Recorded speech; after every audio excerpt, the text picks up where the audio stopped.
football Gameplan.com, where football makes sense. I'm Memory Hunt, the czar of the playbook.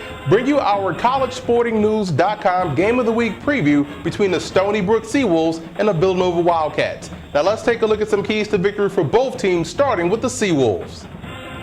When you look at Stony Brook in this matchup, I've been impressed with quarterback Loudon Negron and what he's been able to do throwing the football. And they have two excellent receiving targets in Malcolm Eugene at 6'4" and Adrian Coxon, who has that deep speed. Now, defensively, they have to play discipline versus against John Robertson, the outstanding quarterback in that read option attack that Villanova loves to run, and they can't let him get outside the pocket. If he gets outside and contained, it's going to be a long day, and they must be able to make the one-on-one tackle. Villanova's offense puts a lot of pressure on your secondary to make plays in space. They're going to have to make those tackles in order to get off the field.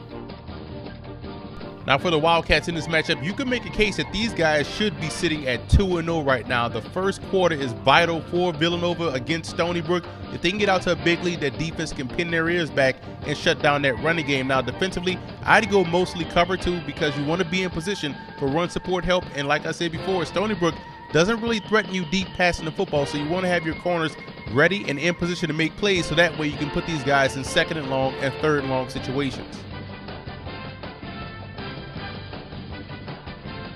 The X factor for Stony Brook in this ballgame is always their first down offense. A lot of what they do is based off the running game. They are a run first, second, and sometimes third team. So if they get ahead of the chains versus Villanova, it eliminates their ability to get after the quarterback. The X factor for Villanova in this ballgame will be their red zone defense. This is still a very good defensive football team overall. This is that they struggle in the red zone giving up touchdowns. They don't hold you to 3, they give up touchdowns. That has to change starting this week versus the Seawolves.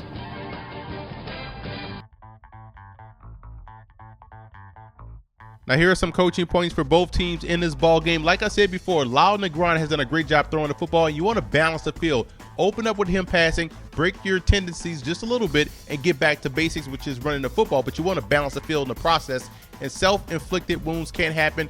Penalties, penalties, and penalties. Stop shooting yourselves in the foot. Otherwise, you could be sitting at 2-0 right now. And twins formation, the twins formation is your friend. Put both of those big-time wide receivers on one side. That way you have the tight end on the backside, one that aids in the running game and also gives you many different options to throw the football weak side. For Villanova, it's ball security number one. You have to protect the football, especially going against a team that can chew up the TOP like Stony Brook, and you want to take your shots downfield. The passing game right now is horizontal and it's short to intermediate. You have to take shots deep down the field to back up that Stony Brook defense, and your third down defense is in full effect. You cannot allow the Seawolves to go on those long sustained drives, otherwise it could be a long day.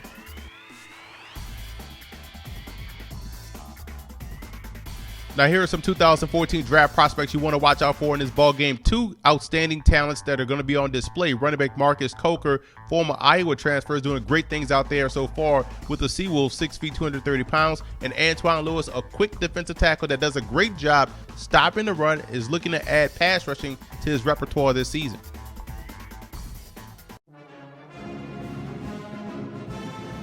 Chuck Downey was an outstanding safety for the Stony Brook Seawolves, still owns 15 NCAA records, and once scored 3 kickoff return touchdowns in a game versus Trenton State.